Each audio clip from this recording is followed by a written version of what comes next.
Welcome to Faith in 5, a weekly video devotional designed to discuss practical spiritual concepts in 5 minutes or less. I'm your host, Mark Vandella. Just the other day, my wife and I were out running some errands together, and the errands were kind of in the part of town where her parents live. And I'm driving, she's in the passenger seat. We're driving to go to these errands. We're going to the store or a couple of stores. We're driving. And I naturally get into the left-hand turn lane to turn down the street that then takes us to her parents' house. And, in relationships, sometimes you've got that moment of like, should I say something? Should I not say something? And sometimes we botch that, right? And Ashley, I think, was having one of those moments where it's like, do I say something? Do I not? And she said, like, where are you going? And I had that moment of like, what do you mean, where am I going? We're not going to your parents. That's not where we're going. We're trying to go to this other store where I would have had to go, or not the other store, I would have had to go straight and turn right. We all probably have this experience when we're on our work commute. Sometimes we can't even, we wake up in the morning, we brush our teeth, do our thing, grab our coffee, go out the door, and we have no idea how we got to work. Or unfortunately, sometimes as we're doing that, something like our phone rings, and let's say it's Saturday and we're driving towards what work would be, the phone rings and our brains automatically shift to habit, and somehow we pull into work and no one's there. And you realize, I was supposed to go to soccer practice for my kid or something like that, right? We all have these experiences. And habits are really, really good because they allow us to turn our brains off on things that don't matter. However, I tell you this story and I bring this up because oftentimes we tend to turn our brains off on things that do matter. See, our bodies and our brains want habits so much that we can get to a spot where we set it and forget it. But if we do that in our faith and our relationships, unfortunately, sometimes we end up arriving at places that we don't desire. And when we get there, we have no idea how we got there or why we got there. And we realize our habits may have failed us. And so we are in our marriage mantras series where we're trying to take a look at significant things that we can learn from our faith and apply to our marriages so that we can kind of combat these things that all couples face. And today's mantra is break routine before it breaks you.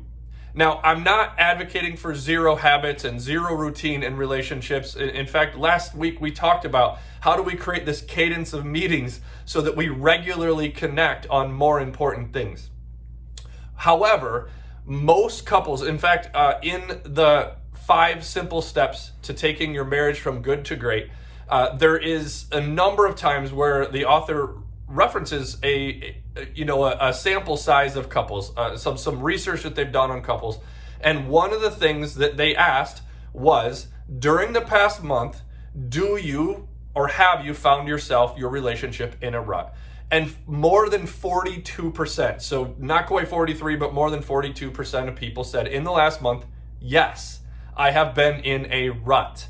And so the problem is, both in our faith and our relationships, we get going in these normal everyday things, and sometimes we settle into a rut. And ruts will break us if we don't break them.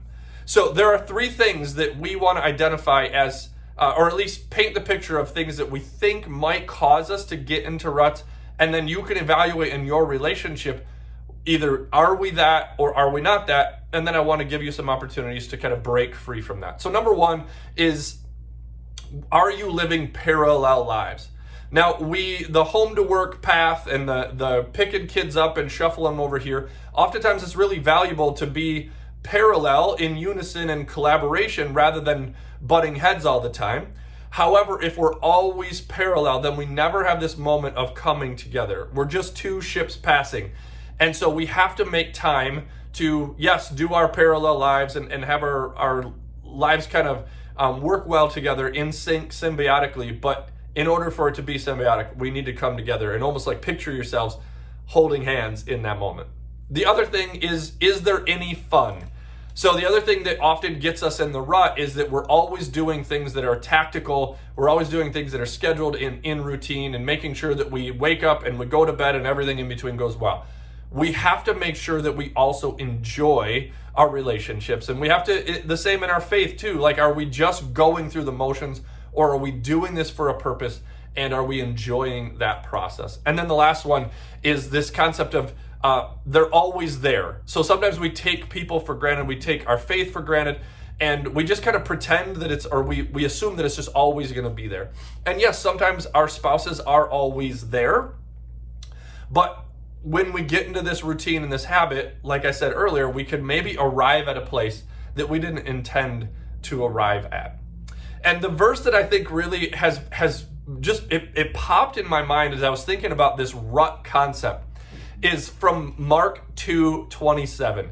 Jesus is talking about the Sabbath, and he's actually challenged on it because he's doing some things that maybe other people wouldn't be doing on the Sabbath. And Jesus says this, and I love Jesus because he's always kind of challenging the norms and these habits and these routines and asking us, like, is that important? And he says, the Sabbath was made to meet the needs of people, not people to meet the requirements of the Sabbath. So it's essentially like the Sabbath is really important. Routines are important. Habits are important. However, if those replace the value, so if routines become primary and people are not, we miss the boat. And obviously Sabbath is a big deal and it means a lot in our relationship to God. But I love that Jesus challenges this as he says, the Sabbath is important, yes. But it's important for you and your relationship with God, not that you have to take this relationship with God and jam it into some rules and requirements. So in our relationships, in our marriages, we have to ask this question as well. Are our routines and habits impacting our relationship, or can we bring our relationship into this space where we're healthy and our habits benefit us and we're able to have more meaning and deeper connection in our marriages? So as you live out your faith, there's two places I want you to focus on as you try to like break free from this rut. Break the routine so it doesn't break you. Number one is small things. Look for ways to mix it up, switch it up. Just do simple things that might be a little different. Try it a couple times on tiny little things and see what happens. And then also on big things. So create some sort of a mystery or excitement in the next week or maybe 2 weeks. Plan something that's uniquely different, like in a big way. Like change the way you drive to work. Change the meals that you have. Mix it up in small ways and big ways and see where God shows up in new ways. See that you get some more excitement in your relationship and make sure that your relationship is built for your routines, not that your routines manage and shape all of your relationship. Thanks for watching Faith in 5. If you like what you see, please like and share. If you're interested in making a donation to our ministry, please click the link below.